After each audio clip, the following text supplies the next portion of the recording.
नमस्कार प्रिय विद्यार्थियों।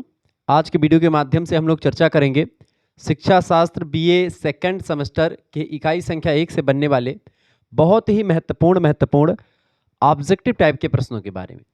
और इनकी संख्या लगभग आपकी होगी 80 के आसपास। यानी ऐसे 80 क्वेश्चंस आज की वीडियो के माध्यम से हम लोग देखने वाले हैं जो आपकी परीक्षा में सीधे तौर पर आने वाले हैं। और ये क्वेश्चंस पिछले 2-3 वर्षों में अलग अलग यूनिवर्सिटीज़ की परीक्षाओं में पूछे गए हैं, यानी कि बहुत ही महत्वपूर्ण है 2025 और 26 की परीक्षाओं के लिए। तो यह पहला मॉडल पेपर मान लीजिए या इकाई संख्या 1 के इंपॉर्टेंट क्वेश्चंस मान लीजिए, ठीक है। तो ऐसे ही यूनिट वाइज आपका इकाई नंबर 2 का भी आएगा, 3 का आएगा, इस तरीके से आप तैयार रहिएगा। तो education BA second semester model paper है 2025 और 26 की परीक्षाओं के लिए, जिसमें हम 80 एमसीक्यूज के बारे में चर्चा करने वाले हैं। और एजुकेशन यानी कि शिक्षा शास्त्र में जब आप होते हैं तो आपको एजुकेशन के अंतर्गत पढ़ना होता है भारतीय शिक्षा व्यवस्था का विकास, और उस विकास में जो चुनौतियां सामने आई हैं, समस्याएं सामने आई हैं, उन समस्याओं के बारे में हमको जानना पड़ेगा। तो इकाई संख्या 1 में हम चर्चा करने का प्रयास करते हैं आखिरकार कि कौन कौन से क्वेश्चंस परीक्षा में आपकी बार आए हुए थे पिछले बार और कई विश्वविद्यालयों में। देखें, इनकी संभावना बहुत ज़्यादा है पूछे जाने की, तो ये बात ध्यान रखें किसी प्रकार का कोई आपको जो है इसकी वीडियो नहीं करना है। आप आसानी से देखेंगे, सब कुछ आपके समझ में आएगा, आपको समझाते हुए आगे बढ़ेंगे। ऐसा नहीं लगेगा कि आपने इससे पहले शिक्षा शास्त्र नहीं पढ़ा है, ऐसा लगेगा कि शिक्षा शास्त्र तो ये अपना सब्जेक्ट है और हमने कई बार इसको पढ़ रखा है। वैदिक युग में शिक्षा व्यवस्था कितने स्तरों पर की गई थी या दी जाती थी? तो वैदिक स्तरों पर शिक्षा व्यवस्था जो दी जाती थी वो 2 स्तर पर दी जाती थी, ठीक है। ऑप्शन नंबर इसका ये करेक्ट आंसर होगा। उपनयन का अर्थ क्या होता है? उपनयन जो होता है एक प्रकार का संस्कार होता है, और उप माने होता है गुरु के समीप ले जाना। उपनयन माने होता है गुरु के समीप ले जाना, एक बच्चे को गुरु के समीप ले जाना ही अध्ययन के लिए, ये होता है उपनयन संस्कार का मतलब। उपनयन संस्कार जो होता है इसके द्वारा ही एक बच्चा गुरुकुल में प्रवेश पाता है। एक वैदिक संस्कार है उपनयन संस्कार। सनातन धर्म में या हिंदू धर्म में उपनयन संस्कार का बड़ा महत्व होता है। उपनयन संस्कार के द्वारा ही कोई विद्यार्थी गुरुकुल में प्रवेश करता है और वह पढ़ने के योग्य माना जाता है। जब उसका उपनयन हो जाता है उसके बाद में वह वेद पढ़ने का अधिकारी, शिक्षा ग्रहण करने का अधिकारी हो जाता है। इसी उपनयन संस्कार में यज्ञोपवीत भी धारण करवाया जाता है बच्चे को, जिसमें आपको मंत्र बोला जाता है कि यज्ञोपवीतम परमं पवित्रम प्रजापतेयत सहजम पुरस्तात् आयुष्यमग्रम प्रतिमोक्ष शुभ्रम यज्ञोपवीतम बलमस्तु तेजः। यज्ञोपवीत जो होता है ये बेसिकली व्यक्ति को पवित्र करता है, इसके अपने नियम कायदे होते हैं। वैदिक धर्म में जब एक प्रकार से कोई बच्चा गुरुकुल शिक्षा में प्रवेश लेता था, गुरुकुल में एडमिशन के लिए, तो सबसे पहले उसका यज्ञोपवीत करवाया जाता था।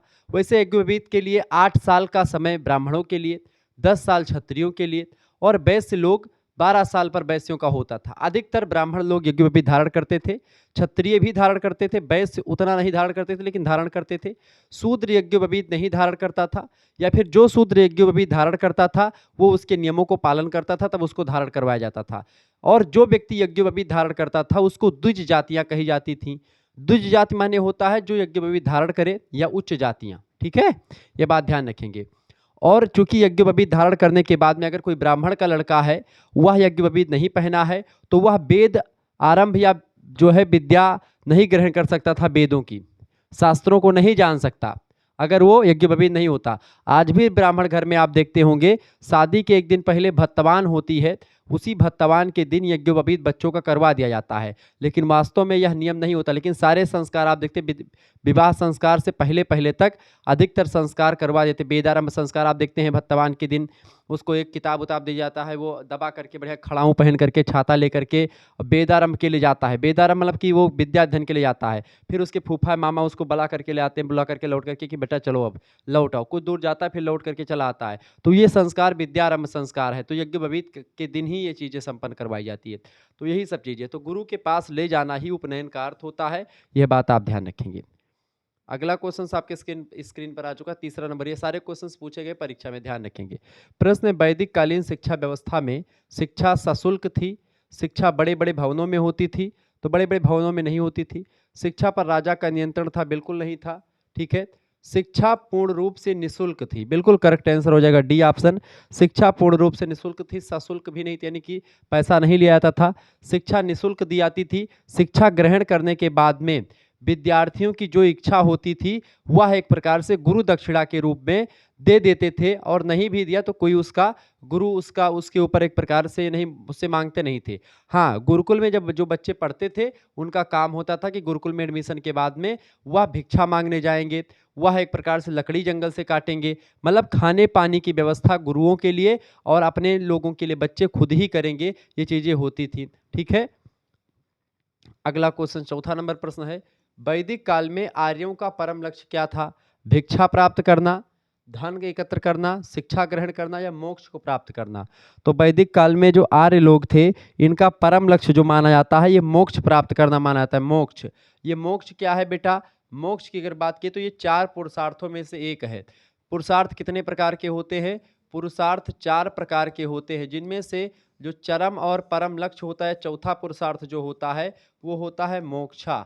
इससे पहले तीन पुरुषार्थ होते हैं आपके। पहला होता है काम, पहला होता है आपका धर्म, ठीक है, दूसरा होता है अर्थ, तीसरा होता है बेटा काम। ठीक है, काम माने इच्छाएं जीवन की। तो धर्म, अर्थ और काम और मोक्ष, धर्म अर्थ काम मोक्ष, चार पुरुषार्थ होते हैं जीवन के। ध्यान रखिएगा, ऑब्जेक्टिव में प्रश्न भी पूछा गया पुरुषार्थों की संख्या कितनी है, तो चार पुरुषार्थ हैं। पहला पुरुषार्थ धर्म होता है, दूसरा अर्थ, तीसरा काम और चौथा मोक्ष। मोक्ष का मतलब होता है इन सांसारिक भोगों से मुक्त हो जाना, आवागमन के बंधन से मुक्त हो जाना। मोक्ष मतलब होता है जिंदे पर मोक्ष। मैं बताऊं कैसे मिलता है?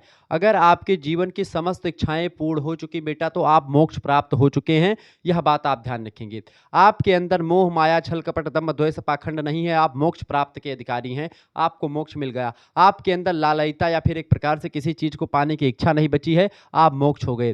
देखिए, मोक्ष प्राप्ति के लिए तीन पुरुषार्थ बड़े इंपॉर्टेंट माने जाते हैं। जो व्यक्ति धर्म में बताए हुए मार्ग पर चल करके पैसा रुपया कमाता, अर्थ माने मनी पैसा, ठीक है, अर्थ रुपया पैसा कमाता है, और वो अपने काम, काम माने होता है जीवन की इच्छाएं, शारीरिक इच्छाएं हों, सामाजिक इच्छाएं हों, मानसिक इच्छाएं हों, ठीक है, इसी काम में एक प्रकार से सहवास वगैरह भी शामिल होता है। तो काम जो होता है इसकी ही पूर्ति, यानी कि वह एक प्रकार से संपूर्ण चीजें उसकी जब पूर्ण हो जाती हैं, जीवन की समस्त इच्छाएं कहना ज्यादा उचित होगा। तो जो व्यक्ति जीवन की समस्त इच्छाओं की पूर्ति के लिए धर्म में बताए हुए मार्ग पर चल करके रुपया पैसा कमा करके इन इच्छाओं को पूरा करता है, और सारी इच्छाएं जब उसकी समाप्त हो जाती हैं, तब वह व्यक्ति जो है मोक्ष प्राप्ति का उत्तराधिकारी हो जाता है। और इस तरीके से आर्य लोगों का जो एक प्रकार से परम लक्ष्य था वो एक प्रकार से क्या था? मोक्ष को प्राप्त करना। और जीवन का परम और चरम लक्ष्य भी मोक्ष प्राप्त करना ही होता है। पांचवा क्वेश्चन आपकी स्क्रीन पर आ चुका है। पांचवा क्वेश्चन से भैया, वेदों की संख्या कितनी है? तो वेद दो तो है नहीं, तीन भी नहीं है, पांच भी नहीं, वेद कितने हैं? चार वेदों की संख्या है। कौन कौन से? पहला है आपका ऋग्वेद, ठीक है, कौन सा वेद है? ऋग्वेद आपका है, ऋग्वेद हो गया, ठीक है, यजुर्वेद हो गया, यजुर्वेद हो गया, तीसरा आपका सामवेद है, ठीक है, और पांचवा चौथा आपका क्या है? अथर्ववेद, अथर्ववेद। क्लियर? तो इस तरीके से आपके कितने? चार वेद हैं। सबसे प्राचीन वेद कौन सा? ऋग्वेद में है। ऋग्वेद में सभी देवताओं के से रिलेटेड मंत्र, उनके आवाहन वगैरह से रिलेटेड लिखे हैं। आप जब भी कोई पंडित जी आपके यहाँ पूजा करवाते तो एक मंत्र पढ़ते हैं, ओम आनो भद्रः क्रतो यंतु विश्वतो आबधासो अपरीता सा उद्विधा, ठीक है, तो इस तरीके से पढ़ते हैं। या फिर आपने यहाँ तक नहीं सुना होगा तो पढ़ते हैं, स्वस्ति न इंद्रो विधस्रवाः स्वस्ति नः पूषा विश्ववेदाः स्वस्ति न सारिक्षो आरिष्टनेमिः स्वस्ति नो बृहस्पतिर्दधातुः प्रग्दश्वा मरुतः प्रसिन्मातरः शुभं यावबानो विथेषु जग्मयाः अगनिर्जिह्वा मनवासूरचचसो विश्वे नो देवा अवसागमन्नीहं भद्रं कर्णेभिः शृणुयाम देवाः भद्रं पश्यमारभिः यत्र जन्त्रः स्थिरैरङ्गैस्तुष्टवः गुङ्गसस्तनोः बिभर्सेमहि देवहितं यद्दायुः शतमिन्नो सर्दो अन्तदेवाः यत्र नश्चर्का जडसन्तनूनां पुत्रासो यत्पितरो भवन्ति मानो मधियारी रिक्ताय गर्गन्तो अदितिर्धौरतिरन्तरिक्षामि मदितिर्माता स पिता स पुत्रः विश्वे देवः अदितिपञ्चजनः आदित्यर्जातमदित्यर्जनित्यं ब्रह्मदीर्घायु तवाबलवचः सुप्रजापते स्थो जीवसरस्तं धवसान्तरिकुङ्गशान्ति पृथिवीः शान्तिरापः शान्तिरोषधया शान्ति वनस्पतयः सर्वज्ञं सर्वं सामा शान्तिरिधि यतो यतः समीहसे ततो नो भयं कुरु सन्नः कुरु प्रजाभयो तभिन्ना पशुभया।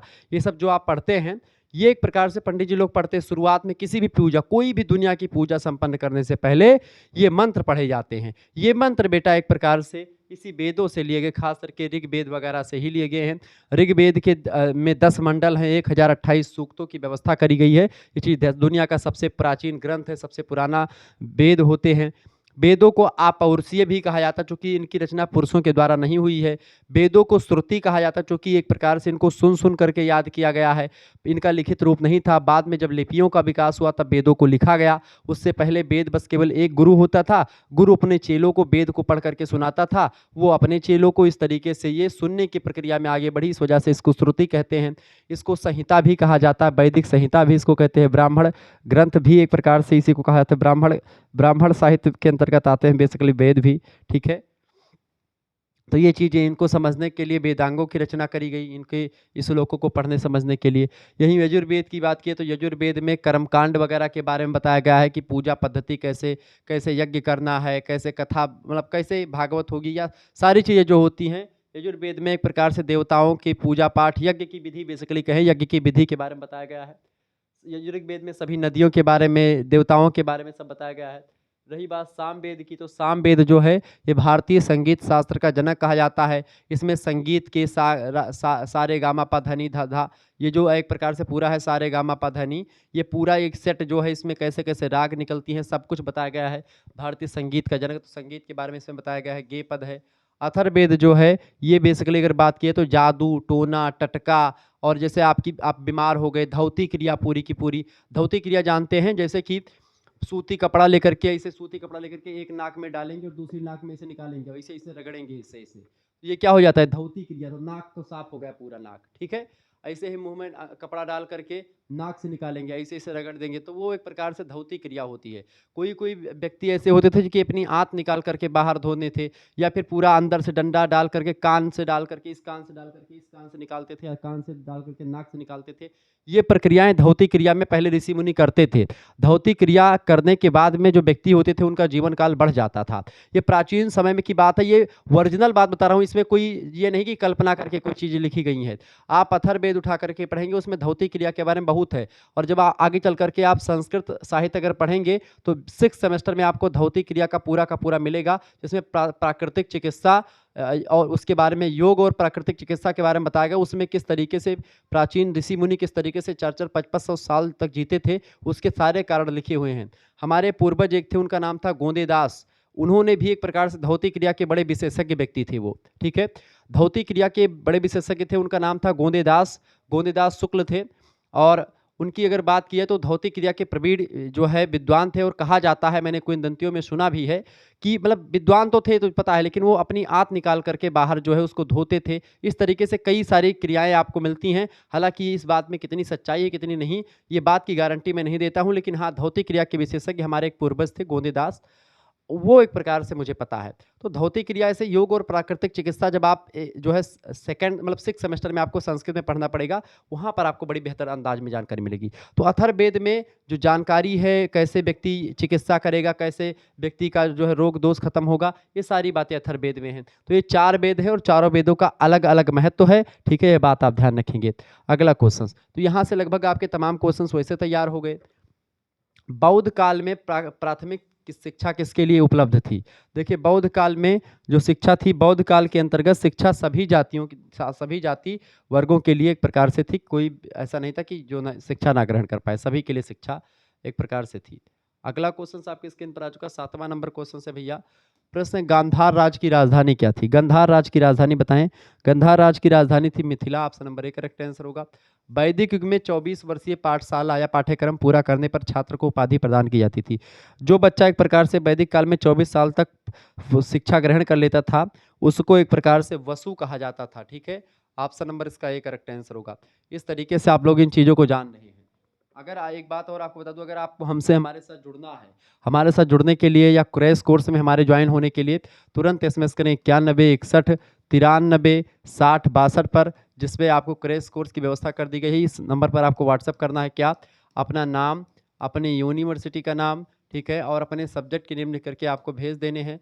और जो बच्चे जल्दी जल्दी भेजेंगे, ठीक है, सब्जेक्ट के नेम से आप अपना सेमेस्टर, उनकी सभी के लिए सभी सब्जेक्ट की तैयारी हो जाएगी। मात्र और मात्र 100 रुपये में आपके पास एक स्कैनर भेजेंगे हम, उसी पर आपको 100 रुपये फीस जो होगी वो आप खुद या तो कर देना होगा, या किसी दूसरे से आप इस पर 100 रुपये सेंड करवा देंगे उसी स्कैनर पर। उसके बाद में उसका स्क्रीनशॉट हमारे पास सेंड कर देंगे, उसके बाद में आपको ग्रुप से जोड़ दिया जाएगा। और ये बात ध्यान रखेंगे, बिल्कुल सत्य है कि इसमें आपको सारी चीज़ें मिलेंगी। इसमें आपको क्या मिलेगा, सबसे पहली बात यहाँ पर आपको लाइव क्लास की लिंक मिलेगी। लाइव के साथ साथ आपको वीडियो लेक्चर्स यहाँ पर मिलेंगे सभी सब्जेक्ट के, ठीक है, पीडीएफ नोट्स मिलेंगे सभी सब्जेक्ट के, जो भी सब्जेक्ट होगा। पीडीएफ नोट्स आपके एमसीक्यूज बेस्ड क्वेश्चंस पर भी होंगे, तमाम सारे हज़ार हज़ार क्वेश्चंस के भी मैं आपको दे दूंगा। और इसके अलावा लिखित भी आपको मिल जाएगा, जिसमें आपको अति लघु उत्तरीय, ठीक है, अति लघु, लघु और दीर्घ उत्तरीय टाइप के क्वेश्चंस भी होंगे, जिसके बारे में मैंने चर्चा भी कर दी है एक वीडियो में, ठीक है। ये सब आपको मिलेंगे। प्रीवियस ईयर क्वेश्चन पेपर आपको भी मिलेगा, ठीक है, प्रीवियस ईयर क्वेश्चन पीवाईक्यू भी मिलेगा आपको, ऑब्जेक्टिव का भी, लिखित का भी। और इसके साथ ही साथ बहुत ही, यानी 3 मेजर सब्जेक्ट की तैयारी, एक माइनर अगर होगा तो उसकी भी, और को करिकुलर, इन सभी की, यानी कि 5 सब्जेक्ट की तैयारी आपकी हो जाएगी। को करिकुलर में फर्स्ट एड एंड हेल्थ शामिल है, उसकी पूरी तैयारी आपकी हो जाएगी। 10 से 15 प्रैक्टिस सेट हमारे पास पहले से अवेलेबल है, वो सब आपको मिल जाएंगे। क्वेश्चन पेपर उन सभी के कैसे पेपर आते हैं, सब कुछ जानकारी मिलेगी केवल और केवल 100 रुपये फीस में, ठीक है। तो जिनको भी जुड़ना है फटाफट से जुड़ जाएंगे। जो भी क्लास होती है यूट्यूब पर, उन सभी की पीडीएफ भी आपको मिल जाएगी। तो बहुत ही बेहतर अंदाज में आपको चीज़ें मिल रही हैं। केवल 100 रुपये फीस है, तो बिल्कुल आपको घबराने की ज़रूरत नहीं है। 100 रुपये आप मार्केट में निकलोगे, इधर उधर कब खर्च हो जाएगा कुछ पता नहीं चलेगा। तो ज़्यादा दिमाग ना लगाएं कि हम सोच रहे हैं कि 100 रुपया बचा लेंगे और 100 रुपये का हम एक प्रकार से बहुत कुछ कर लेंगे। 100 रुपये आपका कब खर्च हो जाएगा कुछ नहीं पता चलेगा। लेकिन अगर आपने अपना अच्छा नंबर बना लिया सेकंड सेमेस्टर में, ऑब्जेक्टिव परीक्षा होती है तो, या लिखित भी होती तो, चूंकि देखिए लिखित में कम नंबर आपके उठने के चांसेस हैं, लेकिन ऑब्जेक्टिव में आपके पूरे चांस होते हैं सारे के सारे जो है प्रश्न सही करने के। तो उस बहुत बड़ी अपॉर्चुनिटी आपके समक्ष उपस्थित हो चुकी है शुक्ला स्टडी पॉइंट के द्वारा, कि सभी सब्जेक्ट की तैयारी, एक सब्जेक्ट नहीं बल्कि सभी सब्जेक्ट की तैयारी आपको को करिकुलर इंक्लूडेड, उसकी तैयारी आपकी मात्र 100 रुपये में करवाई जा रही है। तो प्लीज जुड़ने का प्रयास करें। बार बार मैं फोकस कर रहा हूं, लेकिन आप लोग जो है समझ नहीं रहे। आप लोग सोचते हैं यूट्यूब पर गुरुजी कुल करवा ही देते हैं, तो क्या जरूरत है कोर्स लेने की। ऐसी बात नहीं है। जब आप पीडीएफ से पढ़ेंगे तो आपको और बेटर अंदाज में समझ में आएगी। मेरे हिसाब से जुड़ने का प्रयास, अगर मेरे कहने से आप नहीं जुड़ रहे हैं तो फिर आप मान लीजिए कि जो मेरा पढ़ाना लिखाना सब बेकार हो रहा है।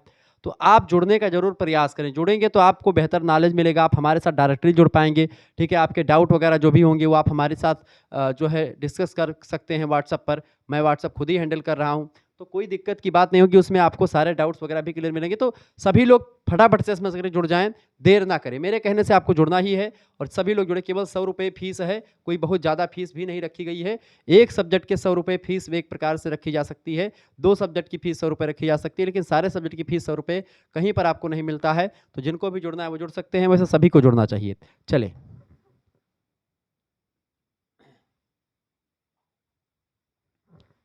9वां नंबर क्वेश्चन आपकी स्क्रीन पर आ चुका है।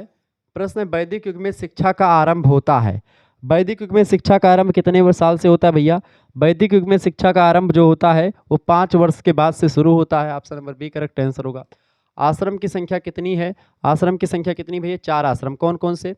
पहला आश्रम आपका है ब्रह्मचर्य आश्रम, ठीक है, ब्रह्मचर्य आश्रम। ब्रह्मचर्य आश्रम 0 से लेकर के मान लीजिए आपका 25 वर्ष तक ब्रह्मचर्य आश्रम चलता है। इसमें बच्चा जो होता है वो अध्ययन सीखता है, विद्या अध्ययन के बारे में जानता है, ठीक है। दूसरा आश्रम होता है, ठीक है, गृहस्थ आश्रम, ठीक है। कौन सा आश्रम बेटा?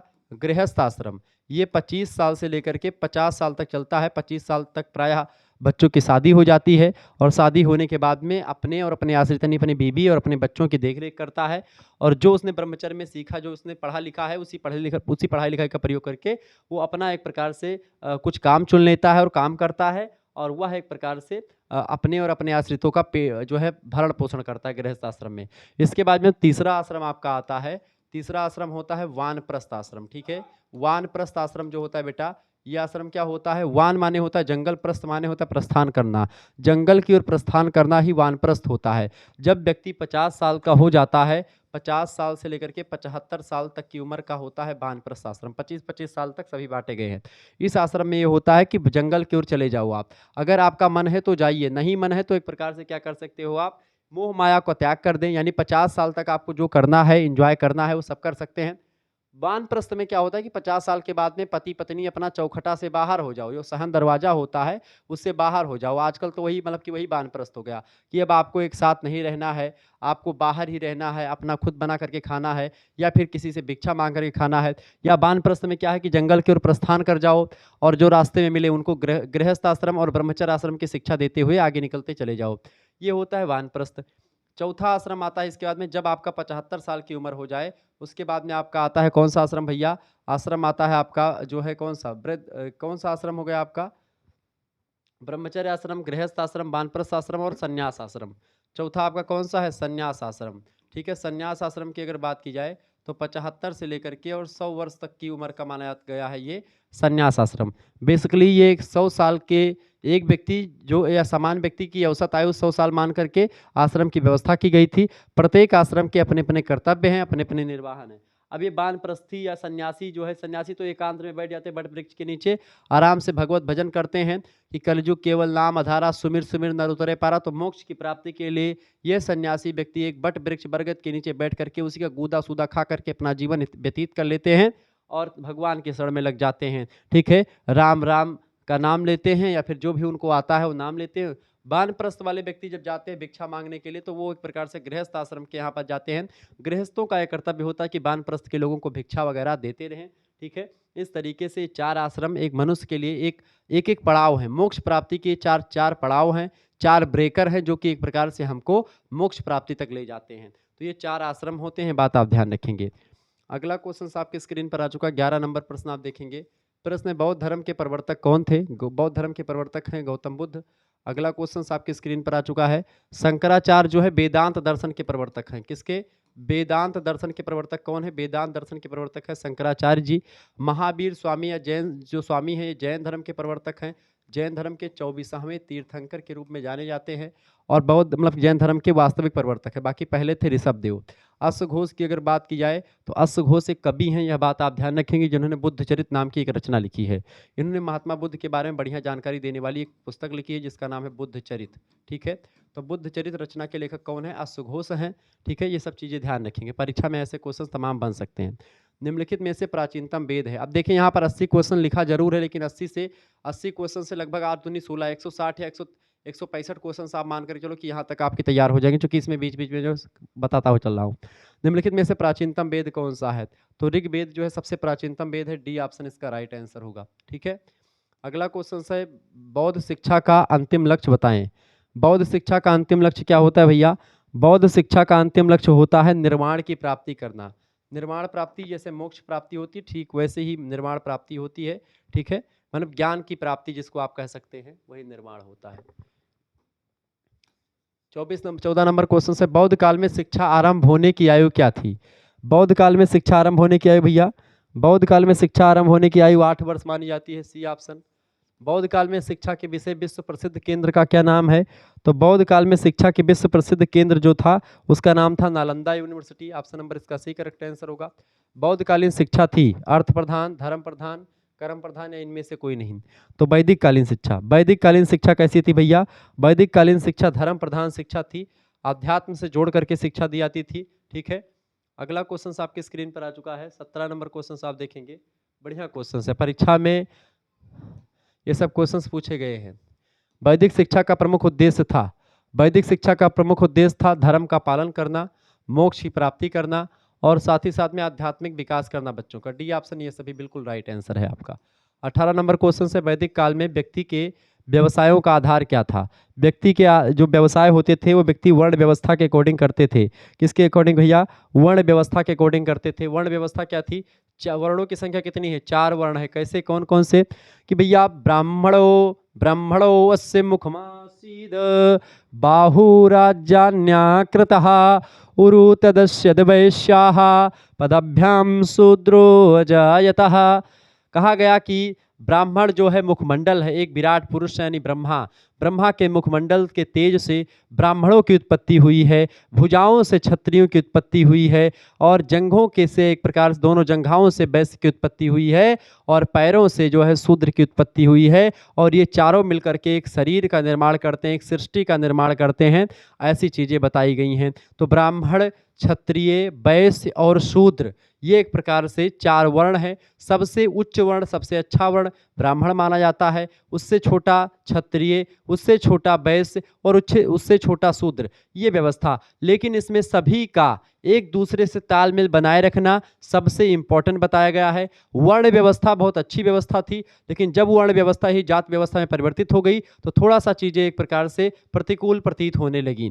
कहीं ना कहीं पे आप देखते हैं वर्ण व्यवस्था जो थी ये कर्म आधारित थी, कि कर्म प्रधान विश्व करि राखा और जो जस करहि तस फल चाखा, इस तरीके की व्यवस्था थी। यानी कर्म लोग करते थे और वो कर्म करने के अकॉर्डिंग ही उनका धर्म डिसाइड हो जाता था कि भाई वो किस एक प्रकार से वर्ण के। जैसे जो व्यक्ति आप देखते द्रोणाचार्य जी थे ब्राह्मण, लेकिन वो क्षत्रियों का काम किया करते थे।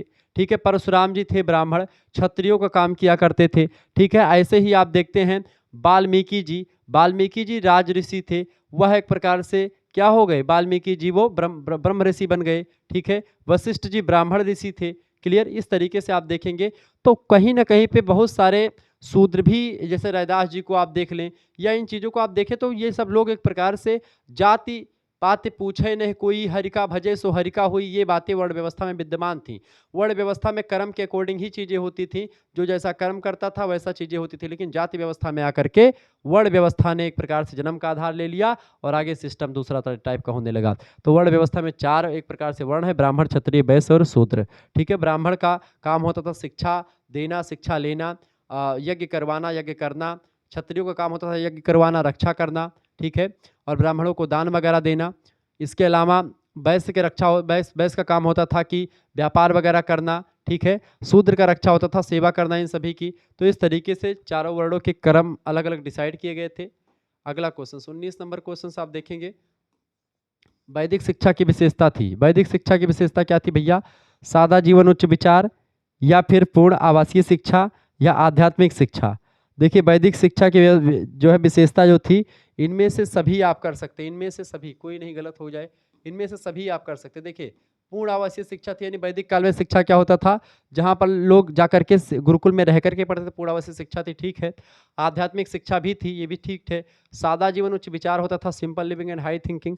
बिल्कुल राइट आंसर आपका इनमें से सभी, इनमें से सभी। यहाँ पर कोई नहीं काट दीजिएगा, इनमें से सभी कर लीजिएगा, यही ऑप्शन आपका डी ऑप्शन करेक्ट आंसर होगा। अगला क्वेश्चन आपके स्क्रीन पर आ चुका है, फटाफट से आप देखने का प्रयास करेंगे, वीडियो को लाइक करेंगे, चैनल पर अगर नए हैं तो सब्सक्राइब कर दीजिएगा ऐसे इन्फॉर्मेटिव वीडियो के लिए। प्रश्न, वैदिक शिक्षा की प्रमुख शिक्षण विधि क्या थी?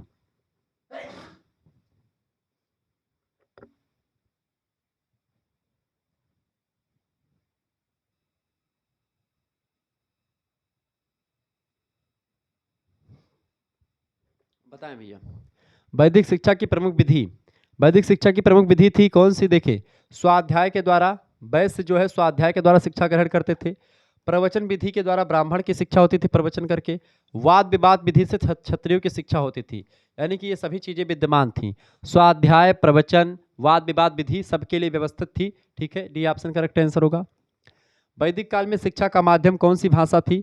वैदिक काल में शिक्षा का माध्यम संस्कृत भाषा थी। सी ऑप्शन इसका करेक्ट आंसर हो जाएगा। अगला क्वेश्चन से, वैदिक कालीन शिक्षा का संबंध था किससे? वेदों से। बिल्कुल करेक्ट आंसर हो जाएगा आपका सी ऑप्शन, वेदों से धर्म संस्कार था। अगला क्वेश्चन आपके स्क्रीन पर आ चुका 23 नंबर क्वेश्चन से, बढ़िया क्वेश्चन से भैया, सारे प्रश्न परीक्षा में आए हुए हैं। वैदिक कालीन शिक्षा का प्रमुख संस्कार, वैदिक कालीन शिक्षा का प्रमुख संस्कार जो था भैया वो था उपनयन संस्कार। कौन सा संस्कार था? उपनयन संस्कार। उपनयन संस्कार के द्वारा ही बच्चे को गुरु के समीप ले जाया जाता था। ठीक है, समावर्तन संस्कार का मतलब होता है जब बच्चे को एक प्रकार से घर, गुरु के घर से वापस लाया जाए अपने घर तक। उपनयन संस्कार का क्या अर्थ होता है?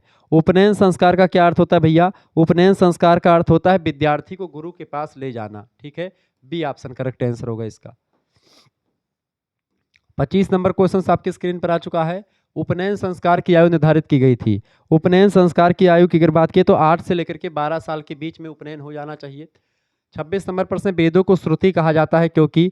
वेदों को श्रुति इसलिए कहा जाता है क्योंकि ये जो मंत्र होते थे वेद, ये मंत्र सुन करके सीखे जाते थे, ठीक है, क्योंकि लिपियों का विकास नहीं हुआ था। जब लिपियों का विकास हुआ तो वेदों को लिखा गया, लिपिबद्ध किया गया। 27 नंबर प्रश्न है, ब्राह्मणीय शिक्षा का जन्म हुआ था। ब्राह्मणीय शिक्षा का जो जन्म हुआ था भैया वो वैदिक काल में ही हो गया था। ए ऑप्शन इसका करेक्ट आंसर होगा।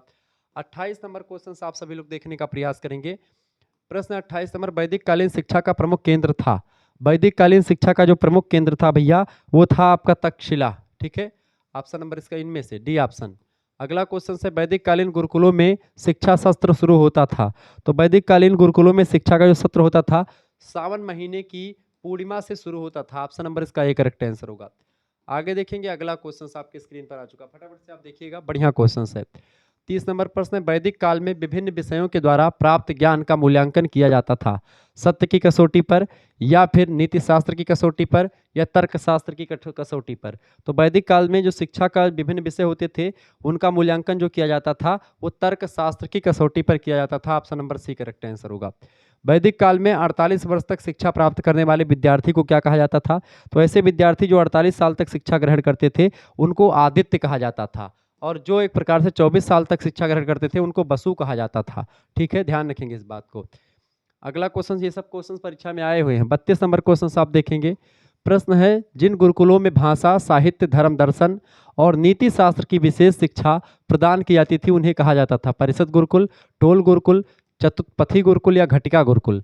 तो ऐसे गुरुकुल जहाँ पर भाषा, साहित्य, धर्म, दर्शन, नीति शास्त्र की इन सभी की शिक्षा दी जाती थी उस चीज को हम लोग घटिका गुरुकुल के नाम से जानते थे। घटिका गुरुकुल परीक्षा में आया हुआ, डी ऑप्शन। 33 नंबर, वैदिक काल में उच्च शिक्षा प्रदान की जाती थी कहाँ पर? वैदिक काल में उच्च शिक्षा जो दी जाती थी वो कहाँ पर दी जाती थी भैया? वैदिक काल में उच्च शिक्षा भी गुरुकुल में ही दी जाती थी। सी ऑप्शन करेक्ट आंसर होगा। नवधा शिक्षण विधि को सिखाया है। नवधा शिक्षण विधि को किसने सिखाया है? नवधा शिक्षण विधि जो है ये वेदांतीय शिक्षा है, मतलब वेदों के बाद वाली। बी ऑप्शन करेक्ट आंसर हो जाएगा। अगला क्वेश्चन आपके स्क्रीन पर आ चुका है, 35 नंबर क्वेश्चन आ चुका है। समावर्तन का क्या अर्थ होता है? समावर्तन, समावर्तन का मतलब होता है घर को लौटना, गुरु के घर से घर को लौटना, यानी गृह वापसी या घर लौटना ही समावर्तन होता है। और उपनयन क्या होता है? गुरु के समीप जाना उपनयन, और समावर्तन में लौट करके फिर से अपने घर पे आना, यानी कि विद्या अध्ययन के बाद में जब बच्चा गुरुकुल से घर को आता था तो उस संस्कार को आप समावर्तन संस्कार कहते हैं। सम आवर्तन है, दोबारा से लौट करके घर पे आता था बच्चा, तो वो होता था समावर्तन, गृह वापसी। 36 नंबर क्वेश्चन, प्राथमिक शिक्षा की प्रारंभिक आयु। प्राथमिक शिक्षा जो होती थी उसकी प्रारंभिक आयु जो थी 5 वर्ष थी वैदिक काल में। A option. समावर्तन का शाब्दिक अर्थ क्या होता है? समावर्तन का शाब्दिक अर्थ होता है घर लौटना। ए ऑप्शन इसका करेक्ट आंसर हो जाएगा, ठीक है, घर लौटना इसका करेक्ट आंसर हो जाएगा। अगला क्वेश्चन आपके प्रश्न आपकी स्क्रीन पर आ चुका है। 38 नंबर क्वेश्चन आप देखेंगे, फटाफट से आप देखिएगा बेटा। प्रश्न, परिषद में शिक्षकों की संख्या थी। परिषद में शिक्षकों की संख्या कितनी होती थी? 10 शिक्षक होते थे एक परिषद में। अगला क्वेश्चन, श्वेत केतु शब्द का उल्लेख प्राप्त होता है। श्वेत केतु शब्द का प्रयोग जो मिलता है वो छंदोग्य उपनिषद में हमको मिलता है। इसका एक करेक्ट आंसर हो जाएगा। क्लियर? 40 नंबर क्वेश्चन आप देखिएगा। प्रश्न है, प्राचीन वैदिक शिक्षा प्रणाली में शिक्षा का माध्यम कौन सी भाषा थी? तो प्राचीन वैदिक कालीन शिक्षा व्यवस्था में आप सभी को पता होगा संस्कृत भाषा में शिक्षा दी जाती थी। अगला क्वेश्चन से, प्राचीन वैदिक शिक्षा में पाठ्यक्रम में किन विषयों का समावेशन था? तो वैदिक कालीन शिक्षा के सिलेबस में या पाठ्यक्रम में जो है कई विषय थे। बेसिकली धार्मिक और सांसारिक दोनों प्रकार के विषयों का अध्ययन यहाँ पर किया जाता था या करवाया जाता था। C option. वैदिक काल में शिक्षा का मुख्य उद्देश्य क्या था? शारीरिक विकास, आध्यात्मिक विकास, नैतिक विकास या मानसिक विकास? तो वैदिक कालीन शिक्षा की अगर बात की जाए तो मुख्य उद्देश्य जो इसका था वो था आध्यात्मिक विकास, बच्चे spiritual development. D option correct answer हो जाएगा। 43 नंबर क्वेश्चन आपके स्क्रीन पर आ चुका है। प्रश्न देखेंगे, वेद का शाब्दिक अर्थ क्या है? वेद का शाब्दिक अर्थ होता है ज्ञान से, ठीक है। वेद शब्द की उत्पत्ति किस धातु से हुई है? संस्कृत के विद धातु से हुई है। विद मतलब होता है ज्ञान, ठीक है। तो वेद का शाब्दिक अर्थ होता है ज्ञान से। अगला क्वेश्चन से, वैदिक शिक्षण संस्थाओं का स्वरूप था संघात्मक, एकात्मक या आवासीय? तो वैदिक शिक्षण संस्थानों का जो स्वरूप था वो आवासीय था, वहां पर बच्चे जाकर के रह करके पढ़ते थे। बौद्ध काल में शिक्षा की अवधि, बौद्ध काल में शिक्षा की अवधि जो थी वो 12 वर्ष के आसपास से शुरू होती थी। ऑप्शन नंबर इसका बा करेक्ट आंसर हो जाएगा। अगला क्वेश्चन आपके स्क्रीन पर आ चुका, मतलब 12 साल की शिक्षा दी जाती थी। 46 नंबर, पवज्जा संस्कार का शाब्दिक अर्थ होता था। पवज्जा संस्कार या प्रवज्जा संस्कार की अगर बात की जाए तो पवज्जा संस्कार का एक प्रकार से शाब्दिक अर्थ क्या होता था, मतलब कि बाहर जाना। कहाँ पर बाहर जाना, गुरु के समक्ष, मतलब बाहर जाना, घर से बाहर जाना पवज्जा होता था। ठीक है, पवज्जा संस्कार के समय बालक गुरु के चरण स्पर्श करता था। बिल्कुल करेक्ट आंसर हो जाएगा आपका ए ऑप्शन। पवज्जा जो है बौद्धकालीन, जैसे हिंदू धर्म में क्या है जो संस्कार होता है उपनयन संस्कार, ऐसे ही बौद्ध धर्म में होता था प्रवज्जा संस्कार, उसी पैटर्न पर है। ठीक है, 48 नालंदा विश्वविद्यालय में किस देश के बालक आए। नालंदा विश्वविद्यालय में अलग अलग देशों के बालक, जैसे चीन, जावा, सुमात्रा।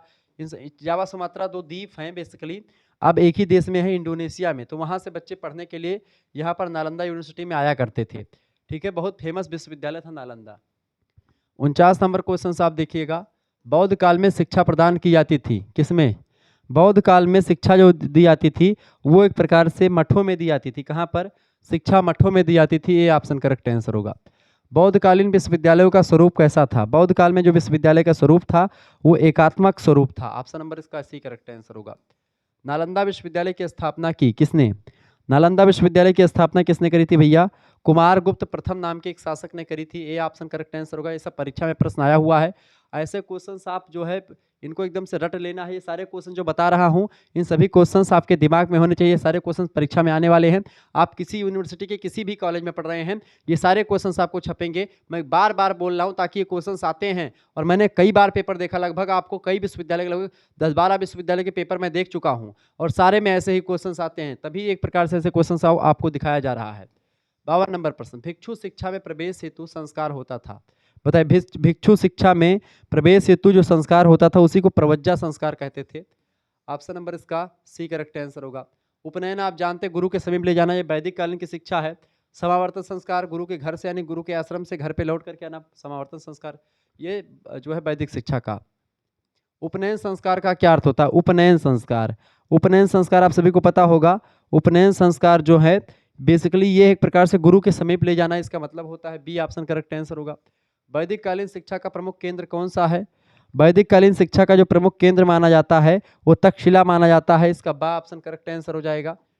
अगला क्वेश्चन आपकी स्क्रीन पर आ चुका है। 55 नंबर क्वेश्चन आपकी स्क्रीन पर आ चुका भैया। बहुत ही बढ़िया प्रश्न है। प्राचीन भारतीय शिक्षा प्रणाली का जन्म किस काल में हुआ। प्राचीन भारतीय शिक्षा प्रणाली का जो जन्म हुआ है वह एक प्रकार से वैदिक काल से ही हुआ है। A option. प्राचीन भारत में शिक्षा का प्रमुख केंद्र तक्षशिला था, उस स्थान के निकट था जिसे आजकल क्या कहते हैं। तो जो तक्षशिला था वो किस स्थान के निकट था। तक्षशिला जो था बेटा ये था एक प्रकार से पेशावर के नज़दीक, यानी कि जो आज के पंजाब प्रांत पड़ता है पाकिस्तान का, वहाँ पर था। अगला क्वेश्चन, एक प्रसिद्ध गुरुकुल किसके निकट स्थित है। एक प्रसिद्ध गुरुकुल किसके निकट स्थित है आज, तो हरिद्वार के निकट एक गुरुकुल स्थित है। बी ऑप्शन इसका करेक्ट आंसर होगा। 58 नंबर क्वेश्चन आप देखिएगा। 58 नंबर प्रश्न भैया, उपनयन का शाब्दिक अर्थ है पास ले जाना। बिल्कुल, पास ले जाना ही उपनयन का अर्थ होता है। समावर्तन का शाब्दिक अर्थ क्या होता है। ठीक है, गृहस्थ आश्रम में प्रवेश करना या घर लौटना, घर वापसी को ही समावर्तन कहते हैं। 59 का करेक्ट आंसर क्या हो जाएगा आपका, 59 का सी ऑप्शन राइट आंसर हो जाएगा। वैदिक काल में विद्यापीठ में शिक्षा दी जाती थी किसकी। वैदिक काल में विद्यापीठ में व्याकरण और तर्कशास्त्र की शिक्षा विद्यापीठ में दी जाती थी। सी ऑप्शन इसका राइट आंसर हो जाएगा। ऐसे ही क्वेश्चंस आपके बहुत पूछे जा रहे हैं, ध्यान रखेंगे।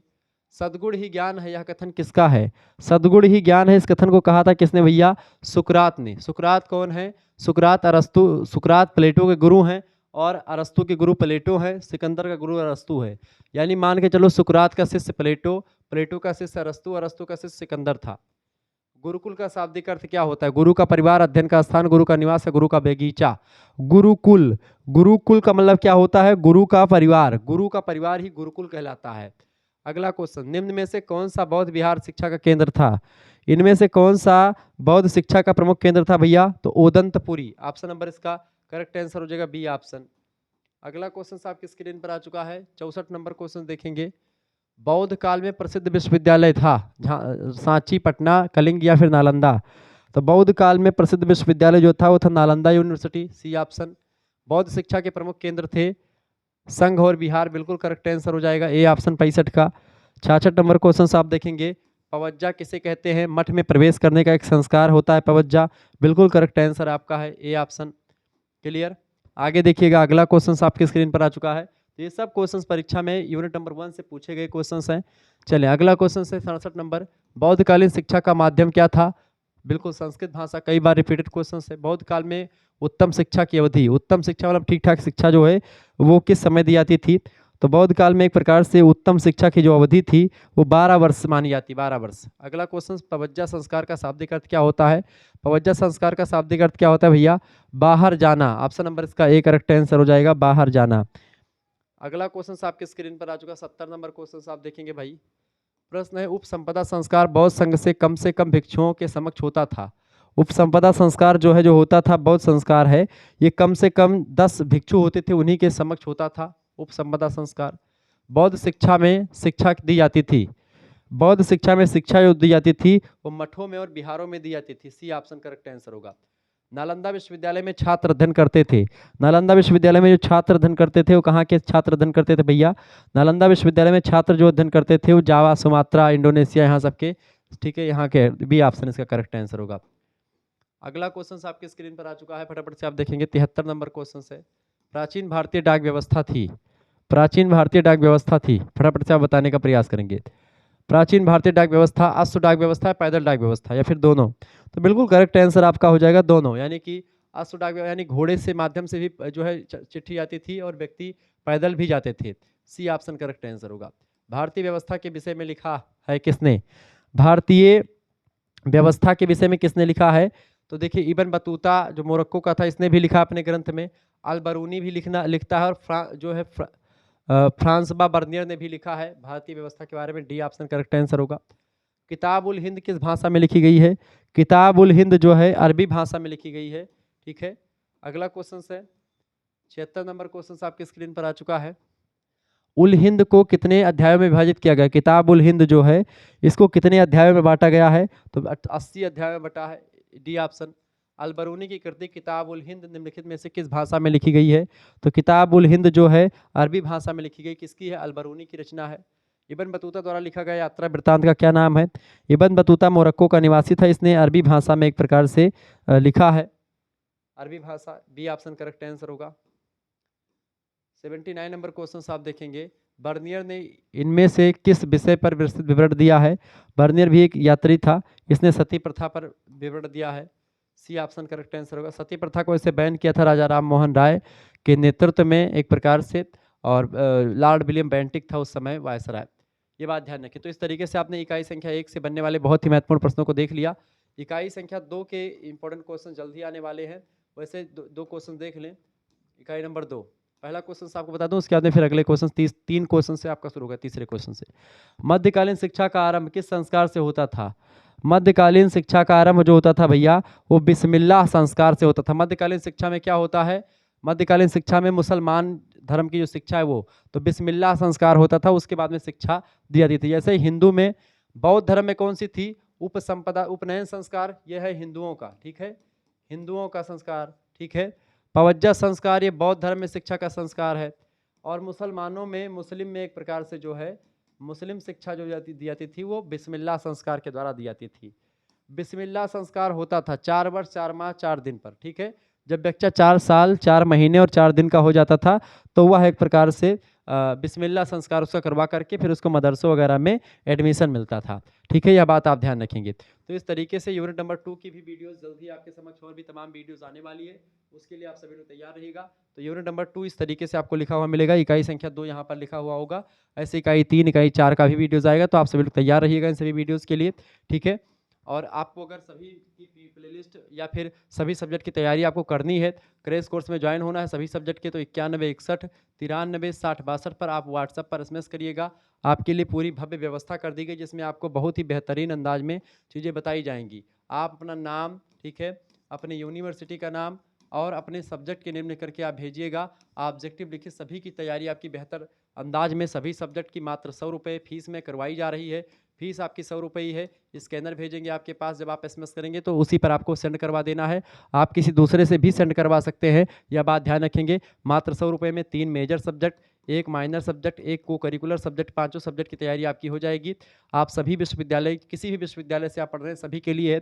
जैसे आप अगर राम मनोहर लोहिया अवध यूनिवर्सिटी से हैं, आप वीर बहादुर सिंह पूर्वांचल यूनिवर्सिटी से हैं, आप सिद्धार्थ यूनिवर्सिटी कपिलवस्तु से हैं, महात्मा गांधी काशी विद्यापीठ से हैं, ठीक है, प्रोफेसर रज्जू भैया स्टेट यूनिवर्सिटी से हैं, ठीक है, आप CCSU यानी चौधरी चरण सिंह मेरठ विश्वविद्यालय से हैं, CSJMU से हैं, ठीक है, छत्रपति साहू जी महाराज कानपुर विश्वविद्यालय से हैं, या फिर आप जो है आप लखनऊ विश्वविद्यालय से हैं, आप दिल्ली वगैरह विश्वविद्यालय से हैं, या फिर जितने भी हिंदी भाषी विश्वविद्यालय नेशनल एजुकेशन पॉलिसी के अंतर्गत जितने भी यूनिवर्सिटी की परीक्षा होती है उन सभी में यही चीज़ें आती हैं। आप किसी यूनिवर्सिटी से हैं सभी के लिए यही है। यहाँ तक कि आप जो है अगर आप इलाहाबाद यूनिवर्सिटी से हैं तो भी आपके लिए भी इंपॉर्टेंट है।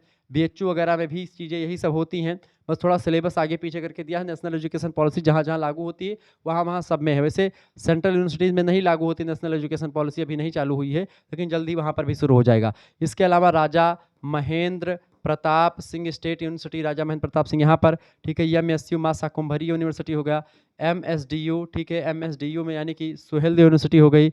इसके अलावा आपका MJPRU बरेली, MJPRU बरेली विश्वविद्यालय, रोहिलखंड यूनिवर्सिटी जिसको आप कहते हैं। इसके अलावा आपका BU झांसी हो गया, ठीक है, बुंदेलखंड यूनिवर्सिटी झांसी हो गया। इसके अलावा जननायक चंद्रशेखर बलिया विश्वविद्यालय, ठीक है, जननायक चंद्रशेखर बलिया विश्व JNCB। तो इस तरीके से आपके तमाम सारे विश्वविद्यालयों की तैयारी आपकी बेहतर अंदाज में शुक्ला स्टडी पॉइंट के द्वारा करवाई जा रही। तो आप किसी भी यूनिवर्सिटी से हैं इसमें से, और इसके अलावा DDU यूनिवर्सिटी गोरखपुर, ठीक है, इन सभी की तैयारी आपकी बेहतर अंदाज में हो रही है। वहाँ सब में यही सब सिलेबस है। जिनको भी जुड़ना है 4 वर्षीय सिलेबस जो है CBCS पैटर्न के जितने बच्चे हैं, CBCS पैटर्न के जो 4 ईयर BA है, खास करके बिहार के यूनिवर्सिटीज़ में और DDU में, उन सभी में भी यही सब कुछ आने वाला है। तो सभी सब्जेक्ट की तैयारी आपकी हो जाएगी, ठीक है। जो भी सब्जेक्ट की तैयारी होगी आपकी उसमें live class, video lectures, model paper, revision class, महामाराथन क्लास, महासंग्राम क्लास, सब कुछ आपको मिलेगा केवल 100 रुपये फीस में। ग्रुप ज्वाइनिंग भी आपकी करवाई जाएगी। जिनको भी जुड़ना है फटाफट से SMS करें। मेरे हिसाब सभी को जुड़ना चाहिए। अगर आप इन विश्वविद्यालय में पढ़ रहे हैं या नेशनल एजुकेशन पॉलिसी के अंतर्गत जो भी परीक्षाएं हो रही हैं उसमें आप पढ़ रहे हैं तो आप हमारे साथ जुड़ें। केवल 100 रुपये फीस में आपको बहुत बेहतर चीज़ें मिलेंगी। एग्जाम पॉइंट आप इस तैयारी आपकी होगी, क्रैश कोर्स टाइप की व्यवस्था है पूरी, तो आपको बहुत ही बेहतर अंदाज में चीज़ें मिलने वाली है। धन्यवाद, मिलते हैं फिर नेक्स्ट वीडियो में। तब तक के लिए जय हिंद, जय भारत। आप सभी का बहुत बहुत धन्यवाद। वीडियो को लाइक करें, चैनल पर नए हैं तो सब्सक्राइब कर दीजिएगा। सभी दोस्तों से निवेदन है वीडियो को शेयर कर दीजिएगा और कोर्स में जरूर ज्वाइन हो।